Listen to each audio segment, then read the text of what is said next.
The alchemist, लेखक Paulo Coelho, Hindi audiobook.com। प्रस्तावना। जब द अल्केमिस्ट का प्रकाशन 1988 में लेखक के अपने देश ब्राजील में हुआ था तो इसकी ओर किसी का ध्यान नहीं गया था। देश के उत्तर पूर्वी कोने के एक पुस्तक विक्रेता ने उन्हें कहा था कि पुस्तक के जारी होने के पहले सप्ताह में मात्र एक व्यक्ति ने यह पुस्तक खरीदी थी। पुस्तक की दूसरी प्रति से छुटकारा पाने में पुस्तक विक्रेता को अगले 6 महीने लग गए थे और यह वही व्यक्ति था जिसने पहली प्रति खरीदी थी। और कौन जानता है कि 30 प्रति के बिकने में कितना समय और लगा था। साल के बीतते बीतते यह बात हर किसी के मन में साफ हो चुकी थी कि द अल्केमिस्ट चल नहीं रही थी।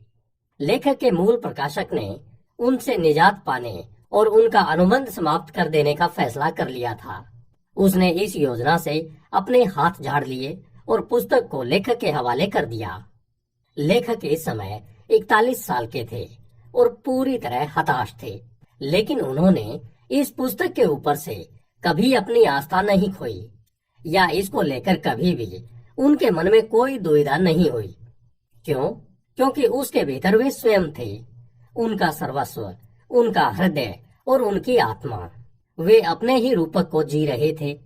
एक आदमी एक खूबसूरत और जादुई स्थल का ख्वाब देखता हुआ किसी अज्ञात खजाने की खोज में यात्रा पर निकल पड़ता है। अपनी यात्रा के अंत में उस आदमी को समझ में आता है कि वह खजाना तो इस पूरे समय स्वयं उसके भीतर था।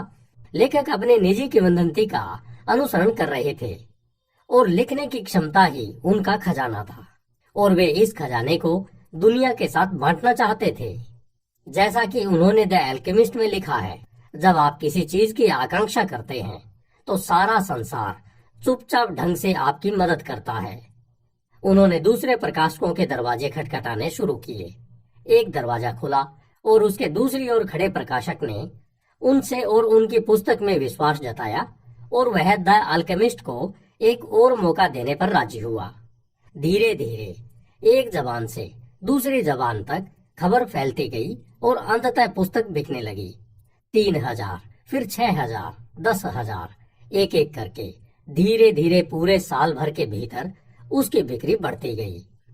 8 महीने बाद ब्राजील की यात्रा पर आए एक अमेरिकी ने पुस्तकों की एक स्थानीय दुकान से द अल्केमिस्ट की एक प्रति खरीदी।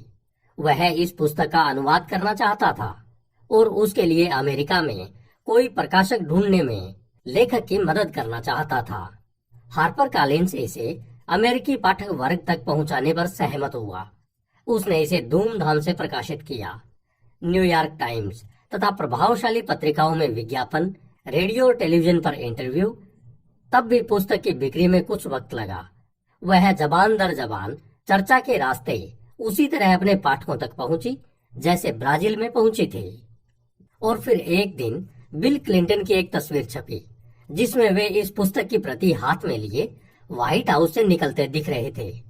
इसके बाद मैडोना ने इस पुस्तक के बारे में वैनिटी फेयर में बहुत उत्साह के साथ बात की और फिर तो रश लिम्बाह और विल स्मिथ से लेकर कॉलेज के छात्रों और अपने बच्चों को खेल के लिए प्रेरित करने वाली माताओं तक विभिन्न क्षेत्रों के लोग इसके बारे में बात करने लग गए।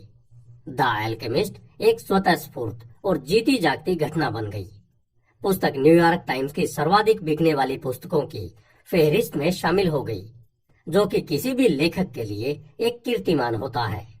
और वह इस फहरिस्त में 400 से ज्यादा सप्ताहों तक बनी रही। 80 से ज्यादा भाषाओं में इसका अनुवाद हो चुका है। अब तक भाषाओं की इतनी बड़ी संख्या में किसी भी जीवित लेखक की किसी पुस्तक का अनुवाद नहीं हुआ है और इसकी गणना व्यापक तौर पर 20वीं सदी की 10 सर्वश्रेष्ठ पुस्तकों में होने लगी। लोग अभी भी लेखक से पूछते हैं कि क्या वे जानते थे कि द अल्केमिस्ट को इतनी जबरदस्त कामयाबी मिलेगी। इसका जवाब है नहीं। लेखक को कोई अनुमान नहीं था। हो भी कैसे सकता था। जब वे द अल्केमिस्ट लिखने बैठे थे तो वे सिर्फ इतना जानते थे कि वे अपनी आत्मा के बारे में लिखना चाहते हैं। वे अपना खजाना हासिल करने की खोज के बारे में लिखना चाहते हैं। उन्हें जो पूर्व संकेत मिल रहे थे वे उनका अनुसरण कर रहे थे क्योंकि वे जानते थे कि ये संकेत ईश्वर की वाणी होते हैं। हालांकि द अल्केमिस्ट कुछ साल पहले लिखी गई थी, तब भी यह अतीत की निशानी नहीं है। लेखक के हृदय और आत्मा की ही तरह इसका जीवन जारी है, क्योंकि उनका हृदय और आत्मा इसमें मौजूद है। वे वह गडरिया बालक सेंटियागो है जो अपने खजाने की खोज कर रहा है, ठीक उसी तरह जैसे आप अपने खजाने की खोज में लगे सेंटियागो हैं। एक व्यक्ति की कहानी हर व्यक्ति की कहानी है, और एक व्यक्ति की खोज सारी मनुष्यता की खोज है।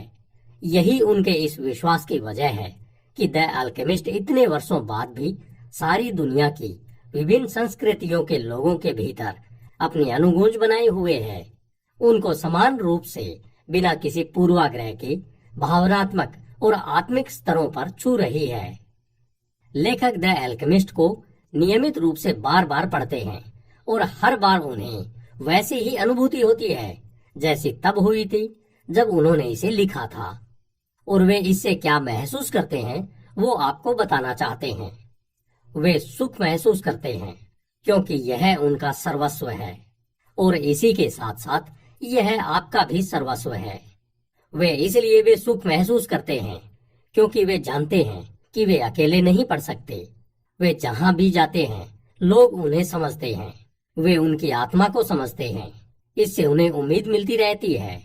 जब वे दुनिया में जारी टकरावों, राजनीतिक टकरावों, आर्थिक टकरावों, सांस्कृतिक टकरावों के बारे में पढ़ते हैं तो वे याद करते हैं कि ऐसे पुल बनाना हमारी सामर्थ्य में है जिनको पार किया जा सकता है। अगर उनका पड़ोसी भी उनके मजहब को नहीं समझता या उनकी राजनीति को नहीं समझता, तब भी वह उनके किस्से को समझ सकता है। अगर वह उनके किस्से को समझ सकता है तो वह उनसे बहुत दूर नहीं है।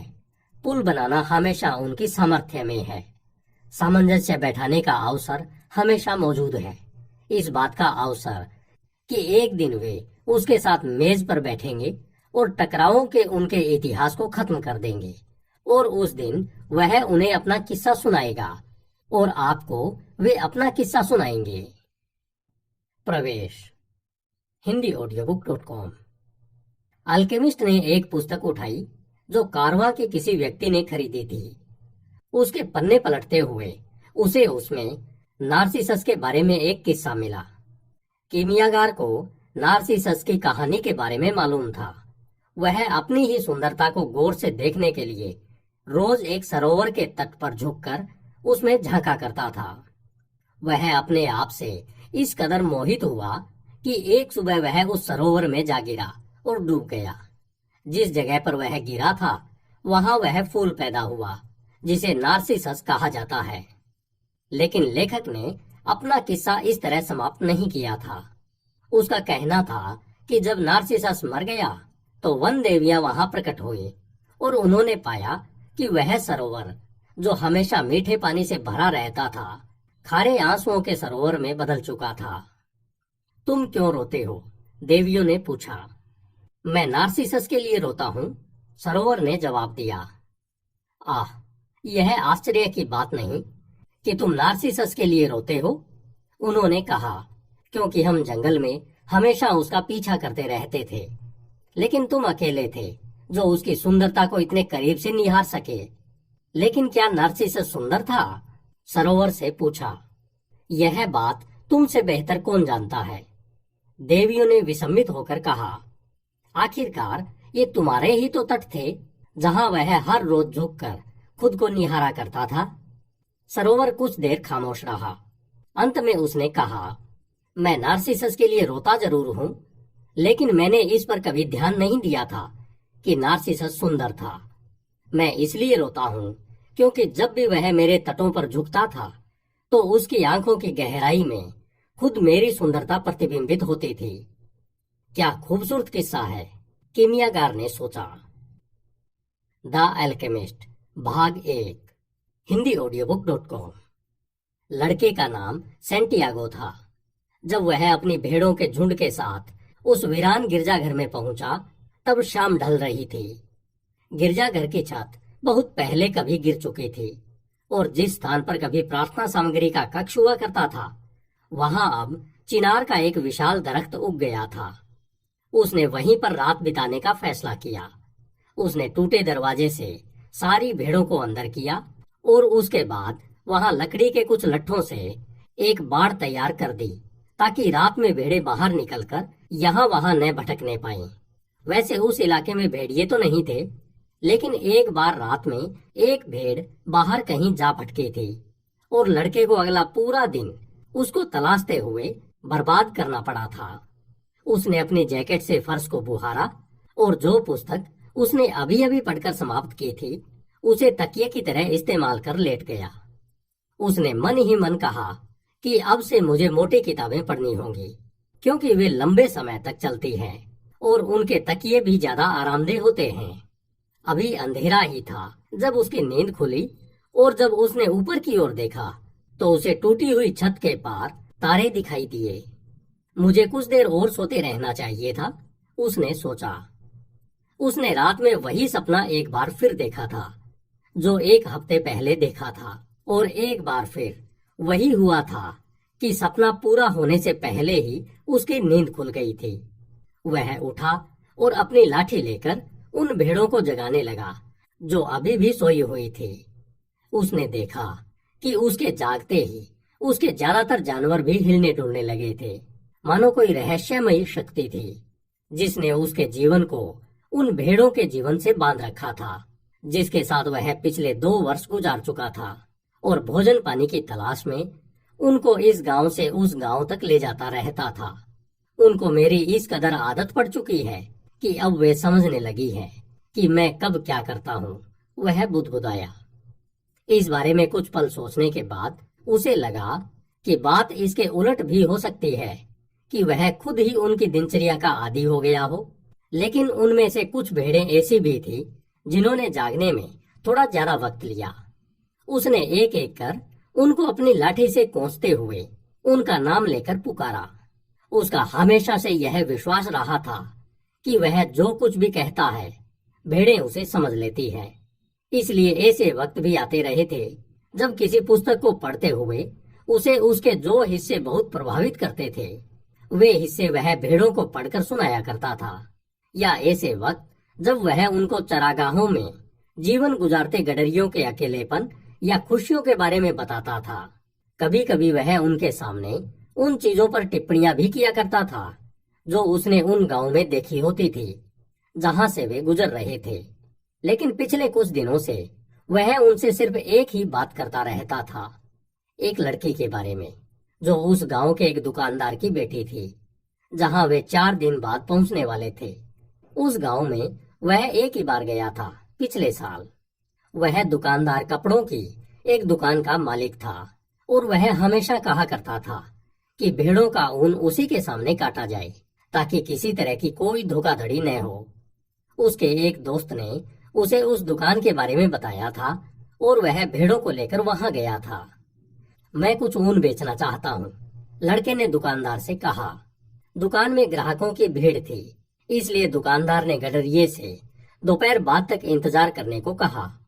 लड़का दुकान की सीढ़ियों पर बैठ गया और उसने अपने थैले से एक पुस्तक निकाल ली। मैं नहीं जानती थी कि गडरिये पढ़ना भी जानते हैं। उसके पीछे एक लड़की की आवाज आई। वह लड़की एंडालुसिया इलाके की खास पहचान लिए हुए थी, लहराते हुए काले बाल और मूर विजेताओं की फीकी सी याद दिलाती आंखें।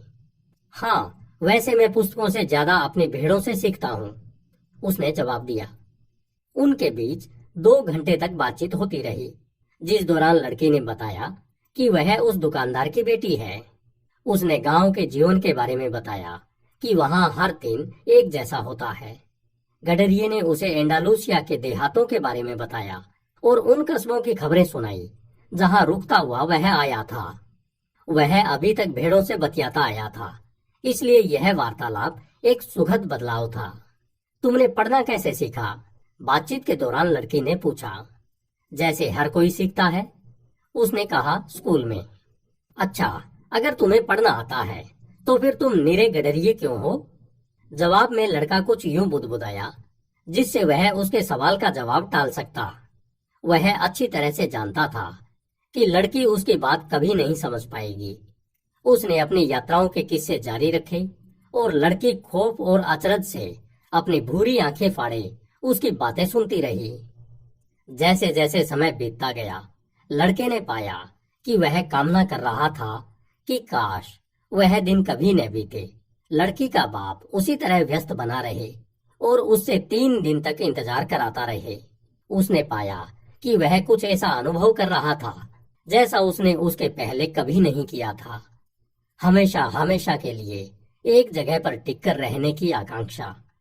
उसे लगा कि काले बालों वाली उस लड़की के साथ उसके दिन कभी पहले जैसे नहीं रह जाएंगे। लेकिन आखिरकार वह दुकानदार प्रकट हुआ और उसने लड़के से 4 भेड़ों का ऊन काटने को कहा। उसने ऊन की कीमत चुकाई और लड़के से अगले बरस फिर आने को कहा। अब सिर्फ 4 दिन बाकी थे जब वह एक बार फिर उसी गांव में पहुंचने वाला था। वह उत्तेजना से भरा हुआ था और उसी के साथ साथ असहज भी महसूस कर रहा था। क्या जाने लड़की उसे भूल गई हो। इस बीच न जाने कितने गडरिये आए होंगे और अपना ऊन बेच गए होंगे। इससे कोई फर्क नहीं पड़ता। उसने अपनी भेड़ों से कहा, मैं दूसरी जगहों की कई दूसरी लड़कियों को जानता हूँ, लेकिन उसका दिल जानता था कि इससे फर्क पड़ता है। और वह जानता था कि समुद्री मल्लाहों और घुमंतू विक्रेताओं की ही तरह गडरियों को भी कभी कभी कोई ऐसा कस्बा मिल जाता है जहाँ कोई ऐसा व्यक्ति होता है जिससे मिलकर वे निश्चिंत खाना बदोशी के जीवन के आनंद को भूल जाते हैं। आसमान से सूरज झांकने लगा था और गडरिये ने अपनी भेड़ों से सूरज की दिशा में चलने को कहा।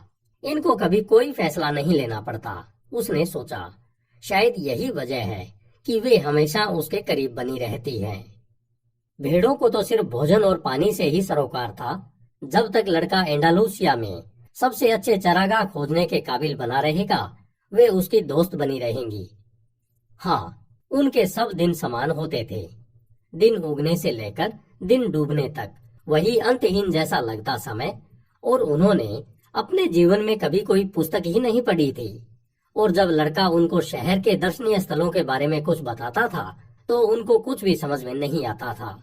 वे तो भोजन और पानी मात्र से संतुष्ट थे और बदले में वे उदारता पूर्वक अपना ऊन, अपना साथ और कभी कभार अपना गोश्त दे दिया करते थे।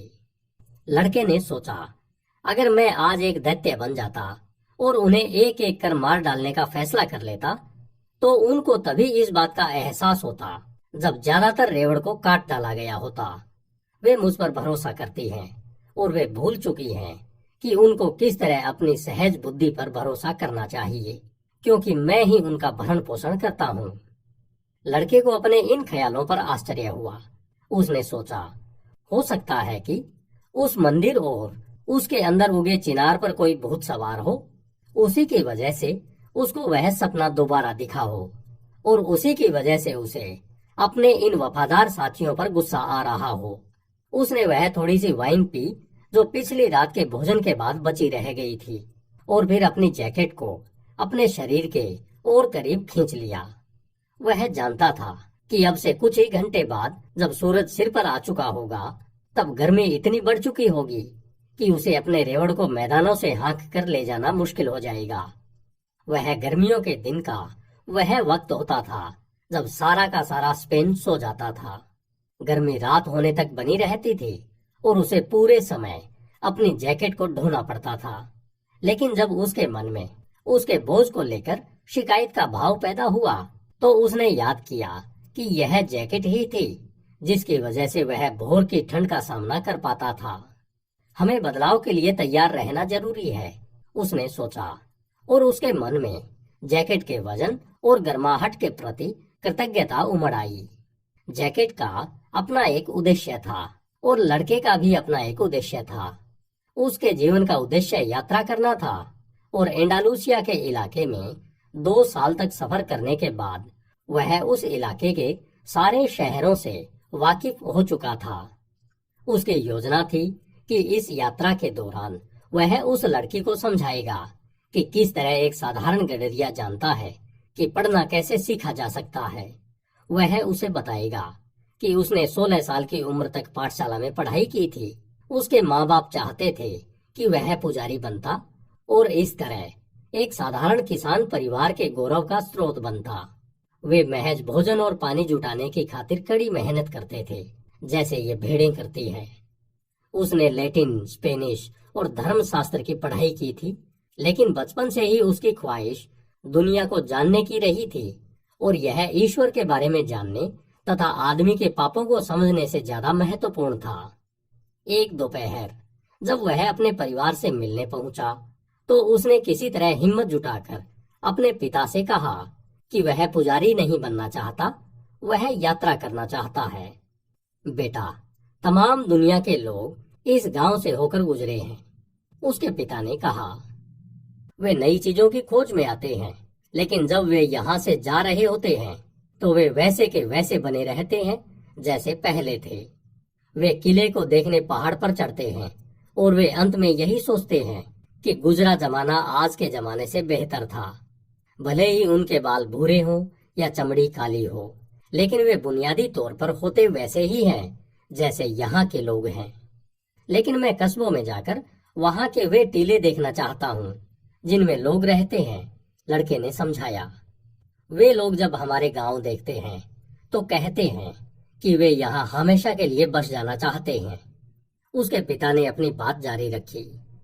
ठीक है, मैं भी उनके मुल्क देखूंगा और देखूंगा कि वे किस तरह रहते हैं, बेटे ने कहा।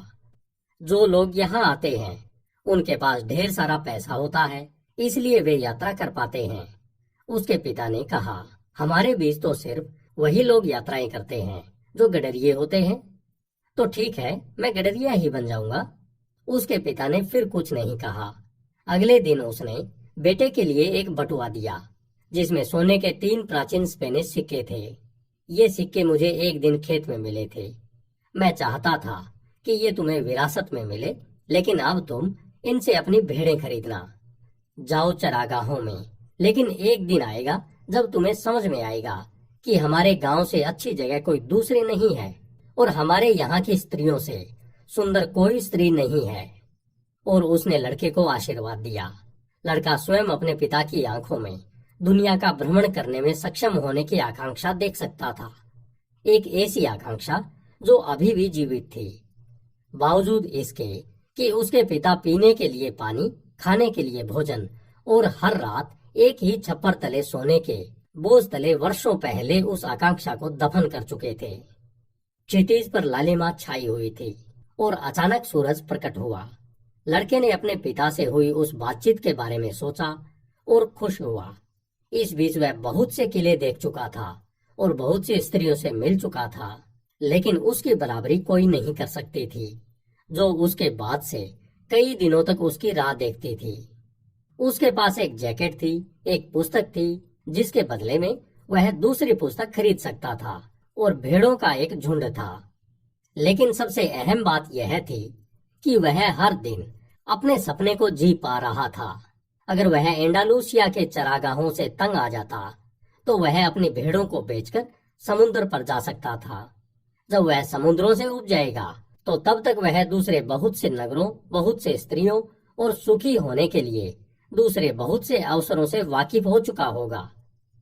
मैं पाठशाला में ईश्वर को नहीं पा सका, उसने उगते सूरज की ओर देखते हुए सोचा। जब भी मुमकिन होता वह सफर के लिए कोई नया रास्ता ढूंढ लेता था। वह उस वीरान मंदिर में कभी नहीं गया था, बावजूद इसके कि वह उन हिस्सों से कई बार गुजर चुका था। दुनिया बहुत विशाल और अनंत थी। उसको अपनी भेड़ों को उस रास्ते पर थोड़ी देर चलने देने भर की जरूरत थी और वह दूसरी दिलचस्प चीजों का पता लगा सकता था। समस्या यह है कि उनको इस बात का एहसास ही नहीं होता कि वे हर दिन एक नए रास्ते पर चल रही होती है। उन्हें समझ ही नहीं आता कि जिन चरागाहों में वे होती हैं वे नए होते हैं और मौसम बदलते रहते हैं। वे तो सिर्फ भोजन और पानी के बारे में ही सोच पाती हैं। हो सकता है हम सभी ऐसे ही हों, लड़के ने सोचा। मुझे ही लो, जब से मैं उस दुकानदार की बेटी से मिला हूँ मैंने किसी दूसरी स्त्री के बारे में सोचा ही नहीं। सूरज की ओर देखते हुए उसने हिसाब लगाया कि वह दोपहर से पहले टेरिफ पहुंच जाएगा। वहां वह इस पुस्तक के बदले थोड़ी मोटी सी पुस्तक ले सकता है, वाइन की अपनी बोतल भरा सकता है, दाढ़ी बना सकता है, बाल कटवा सकता है। उसे उस लड़के से मुलाकात की तैयारी करनी जरूरी थी। और वह इस संभावना के बारे में नहीं सोचना चाहता था कि कोई दूसरा गडरिया भेड़ों का उससे बड़ा झुंड लेकर वहां पहले ही पहुंच चुका हो और लड़की का हाथ मांग चुका हो। किसी सपने के साकार होने की संभावना ही जिंदगी को दिलचस्प बनाती है। उसने सूरज की स्थिति पर एक बार फिर निगाह डालते हुए सोचा और अपनी चाल तेज कर दी। उसे सहसा याद आया कि टेरिफा में एक बुढ़िया है जो सपनों को पढ़ना जानती है। वह बुढ़िया लड़के को घर के पिछवाड़े एक कमरे में ले गई। उस कमरे और उसके बैठक कक्ष के बीच रंग बिरंगे मनकों का एक पर्दा डला हुआ था। कमरे में एक मेज, भगवान के पवित्र हृदय की एक तस्वीर और 2 कुर्सियां थी। वह स्त्री बैठ गई और उसने लड़के से भी बैठ जाने को कहा।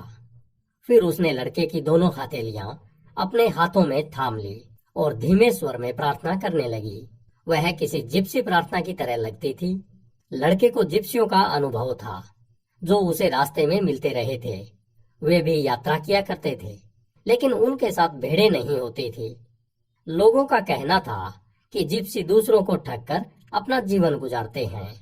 यह भी कहा जाता था कि उनका शैतान के साथ समझौता था और वे बच्चों का अपहरण कर उनको अपने रहस्यमय डेरों पर ले जाते थे और उनको अपना गुलाम बनाकर रखते थे। लड़का बचपन में इस आकांक्षा से बेहद डरा रहता था कि कहीं उसको जिप्सी न पकड़ ले जाए, और इसलिए जब उस औरत ने उसके हाथ अपने हाथों में लिए तो उसका बचपन का वह डर वापस लौट आया। लेकिन फिर लड़के ने खुद को सांत्वना देते हुए पूछा कि उस औरत ने वहां ईश्वर के पवित्र हृदय की तस्वीर लगा रखी है। वह नहीं चाहता था कि उसके हाथ कांपने लगे और औरत को लगे कि वह डर रहा है। बहुत ही दिलचस्प। औरत ने लड़के की हथेलियों पर अपनी नजरें गड़ाई रखते हुए कहा और फिर वह खामोश हो गई। लड़का अंदर ही अंदर घबरा रहा था। उसके हाथ कांपने लगे और औरत ने इसे महसूस किया। लड़के ने जल्दी से अपने हाथ वापस खींच लिए। मैं यहाँ आपसे अपनी हाथ की रेखाएं पढ़वाने नहीं आया था, उसने कहा। उसे वहां आने पर पछतावा हो रहा था। पल भर को उसके मन में आया कि वह उसकी फीस अदा करे और वहां से चलता बने। उसे यह भी लगा कि वह बार बार आने वाले अपने उस सपने को कुछ ज्यादा ही अहमियत दे रहा है। तुम यहाँ इसलिए आए थे ताकि अपने सपने के बारे में जान सकते, बुढ़िया ने कहा। और सपने ईश्वर की जबान होते हैं। जब वह हमारी जबान में बात करता है तो मैं समझ सकती हूँ कि उसने हमसे क्या कहा है, लेकिन अगर वह आत्मा की जबान में बात करता है तो फिर सिर्फ तुम ही उसे समझ सकते हो। बहरहाल जो भी हो, मैं तुमसे इस सलाह के लिए फीस तो लूंगी ही। लड़के ने सोचा यह भी इसकी एक और चाल है, लेकिन फिर उसने जोखिम उठाने का मन बना लिया। आखिर एक गडरिये को भेड़ियों और भूख से निपटने से जोखिम तो उठाने ही पड़ते हैं, और यही चीज उसके जीवन को रोमांचक बनाए रखती है। मुझे एक ही सपना 2 बार आया है, उसने कहा। सपने में मैंने देखा कि मैं अपनी भेड़ों के साथ एक चरागाह में हूँ। तभी एक बच्ची आई और वह भेड़ों के साथ खेलने लगी। मुझे यह पसंद नहीं है कि लोग ऐसा करें, क्योंकि भेड़ें अजनबियों से डर जाती हैं, लेकिन लगता है कि बच्चे उनको डराए बिना उनके साथ खेल सकते हैं। मैं इसकी वजह नहीं जानता। मैं नहीं जानता कि भेड़ों को इंसान की उम्र के बारे में कैसे पता चल जाता है। मुझे अपने सपने के बारे में तो बताओ, औरत ने कहा। मुझे अपना खाना पकाना है और तुम्हारे पास ज्यादा पैसे तो है नहीं, इसलिए मैं तुम्हें ज्यादा वक्त नहीं दे सकती। वह बच्ची मेरी भेड़ों के साथ कुछ देर खेलती रही। लड़के ने कुछ अनमने भाव से कहा, और फिर उस बच्ची ने अचानक मेरे दोनों हाथ पकड़े और मुझे मिस्र के पिरामिडों पर ले गई। वह पल भर को रुका, यह जानने के लिए कि क्या वह औरत जानती है कि मिस्र के पिरामिड क्या है, लेकिन औरत ने कुछ नहीं कहा। फिर मिस्र के पिरामिडों पर ये शब्द उसने बहुत धीरे धीरे बोले ताकि औरत उनको समझ सके। उस बच्चे ने मुझसे कहा, अगर तुम यहाँ आओगे तुम्हें यहाँ पर एक छिपा हुआ खजाना मिलेगा। और जिस वक्त वह मुझे ठीक ठीक वह जगह दिखाने वाली थी जहाँ वह खजाना छिपा हुआ था, तभी मेरी नींद खुल गई। दोनों बार। औरत कुछ देर खामोश रही। फिर उसने दोबारा उसके हाथ अपने हाथ में ले लिए और उनको गौर से देखने लगी। अब मैं तुमसे कोई फीस नहीं लूंगी, उसने कहा, लेकिन अगर तुम्हें वह खजाना मिल गया तो मैं उसका 10वां हिस्सा लूंगी। लड़का खुश होकर हंस पड़ा। वह इसलिए खुश था कि छिपे हुए खजाने के उस सपने की वजह से वह अपना वह थोड़ा सा पैसा बचा पा रहा था जो उसके पास था। ठीक है, इस सपने के बारे में समझाओ, उसने कहा। सबसे पहले कसम खाओ कि जो मैं तुम्हें बताने वाली हूँ उसके बदले में तुम मुझे अपने खजाने का 10वां हिस्सा दोगे। गडरिये ने कसम खाई। बुढ़िया ने उससे ईश्वर के पवित्र हृदय की ओर देखते हुए फिर से कसम खाने को कहा। यह सपना संसार की भाषा में है, उसने कहा। मैं इसकी व्याख्या कर सकती हूँ, लेकिन यह व्याख्या बहुत मुश्किल है। यही वजह है कि मुझे लगता है कि जो कुछ तुम्हें मिलने वाला है उसके एक हिस्से पर मेरा हक बनता है। और यह रही मेरी व्याख्या। तुम्हें मिस्र के पिरामिडों पर जाना चाहिए। मैंने उनके बारे में कभी सुना तो नहीं है, लेकिन अगर वे तुम्हें किसी बच्ची ने दिखाई थे तो इसका मतलब है कि उनका वजूद है। वहां तुम्हें एक खजाना मिलेगा जो तुम्हें अमीर बना देगा। पहले तो लड़के को थोड़ा आश्चर्य हुआ, फिर चिढ़ भी हुई। यह जानने के लिए तो उसे बुढ़िया की जरूरत नहीं थी, लेकिन फिर उसे समझ में आया कि उसके लिए उसे कोई पैसा नहीं देना है। सिर्फ इतनी सी बात के लिए मुझे अपना वक्त बर्बाद करने की जरूरत नहीं थी, उसने कहा। मैंने तुमसे पहले ही कहा था कि तुम्हारा सपना मुश्किल किस्सा है। बहुत सरल दिखने वाली चीजें ही जिंदगी की सबसे असाधारण चीजें होती है। सिर्फ अक्लमंद लोग ही उनको समझ सकते हैं। और चूंकि मैं अक्लमंद नहीं हूँ, इसलिए मुझे हाथ की रेखाएं पढ़ने जैसी दूसरी कलाएं सीखनी पड़ी है। ठीक है, ये बताओ कि मैं मिस्र पहुंचूंगा कैसे? मैं तो सिर्फ सपनों की व्याख्या करती हूँ।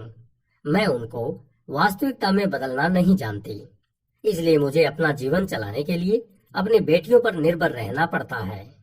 और अगर मैं कभी मिस्र तक पहुंच ही नहीं पाया तो मुझे कुछ भी नहीं मिलेगा। वैसे भी यह पहली बार नहीं होगा। और फिर औरत ने लड़के से कहा कि अब तुम जाओ, वैसे भी मैं तुम्हारे साथ अपना बहुत वक्त बर्बाद कर चुकी हूँ। लड़का बहुत निराश था। उसने फैसला कर लिया कि वह आगे से कभी सपनों पर विश्वास नहीं करेगा। उसे याद आया कि उसे बहुत सारे काम निपटाने थे। उसने बाजार जाकर कुछ खाया, अपनी पुस्तक के बदले उससे कुछ मोटी सी एक पुस्तक हासिल की, और जो नई वाइन उसने खरीदी थी उसे चखने के लिए वह चौक की एक बेंच पर जाकर बैठ गया। दिन गर्म था और वाइन पीकर उसे ताजगी मिली।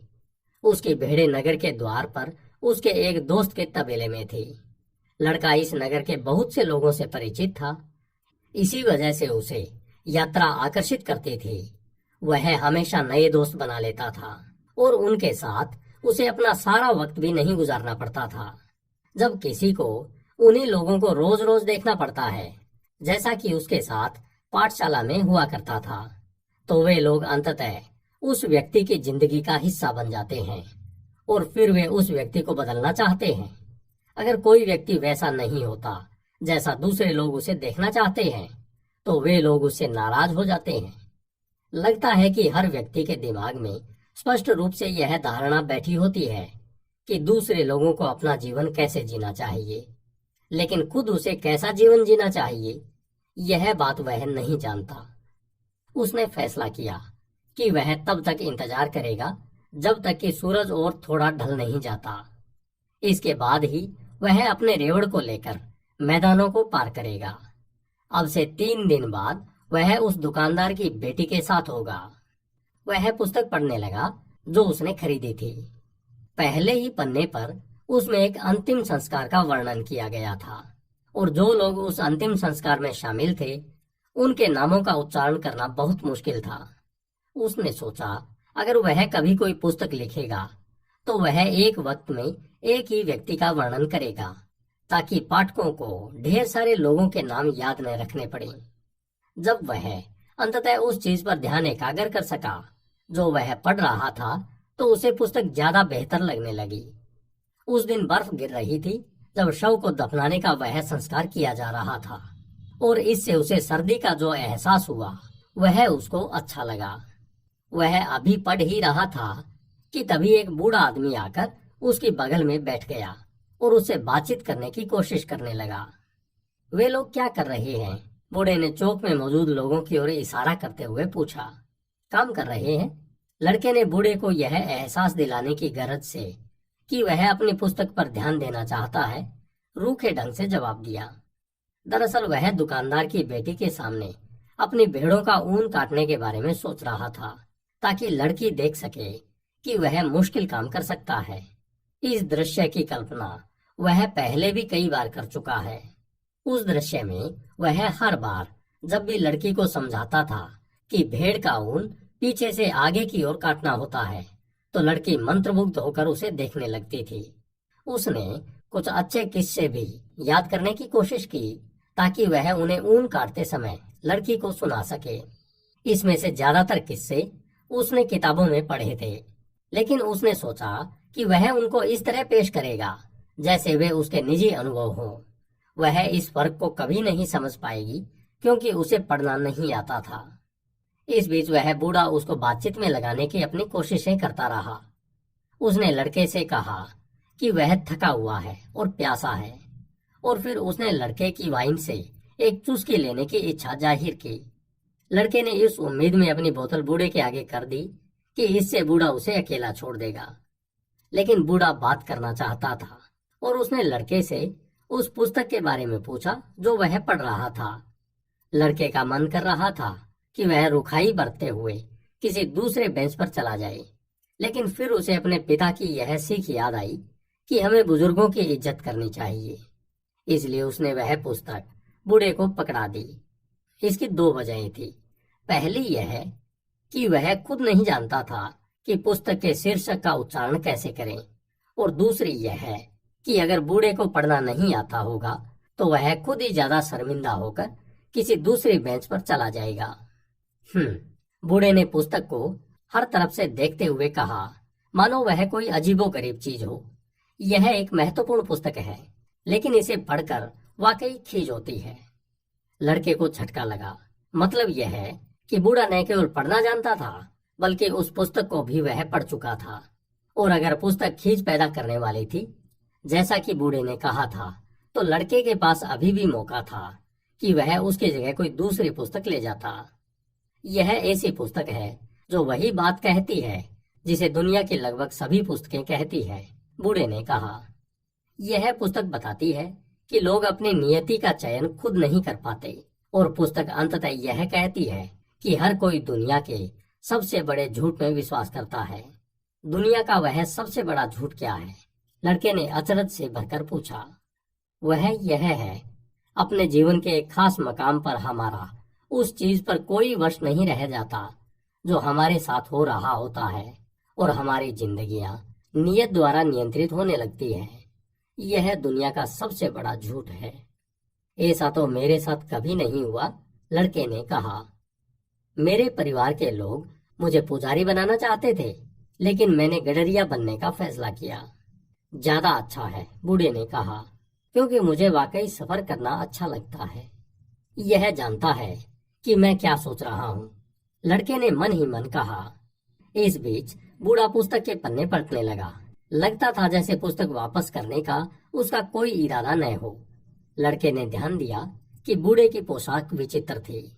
वह किसी अरबी की तरह लगता था, जिनकी मौजूदगी इन इलाकों में असामान्य बात नहीं थी। अफ्रीका टेरिफा से कुछ ही घंटों की दूरी पर था।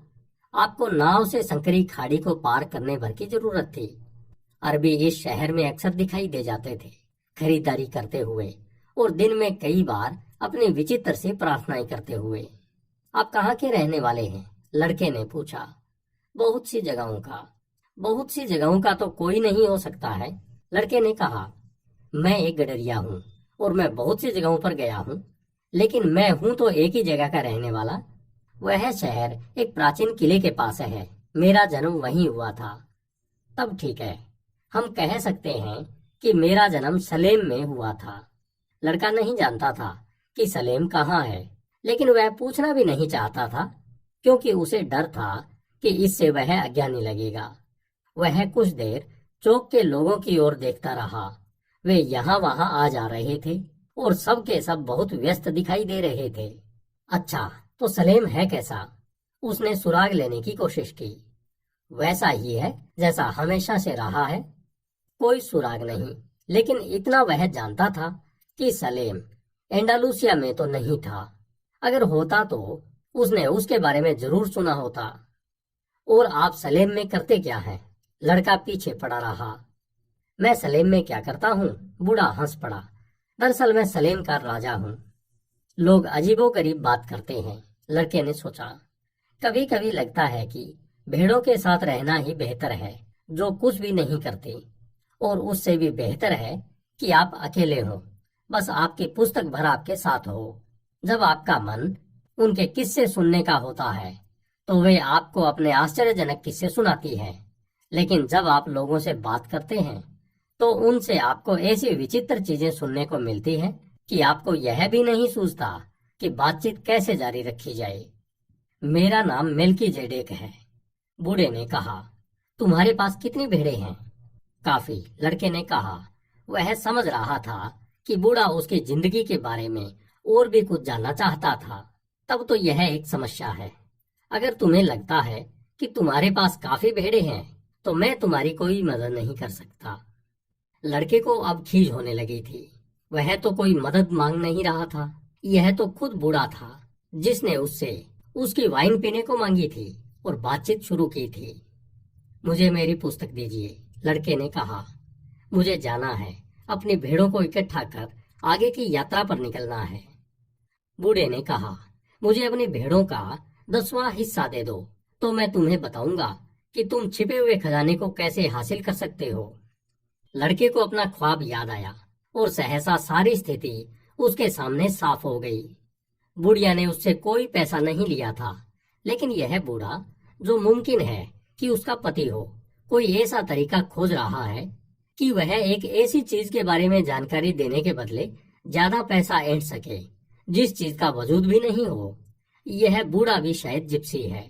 लेकिन इससे पहले कि लड़का कुछ कह पाता, बूढ़े ने लकड़ी का एक टुकड़ा उठाया और चौक के फर्श की रेत पर उससे कुछ लिखने लगा। उसकी छाती से कोई चीज इतनी तेजी से चमकी कि पल भर को लड़के की आंखें चौंधिया गई। बूढ़े ने उस चीज को इतने फुर्ती से अपने लवादे से ढंक लिया कि उसकी उम्र को देखते हुए वैसी फुर्ती का अंदाजा नहीं लगाया जा सकता था।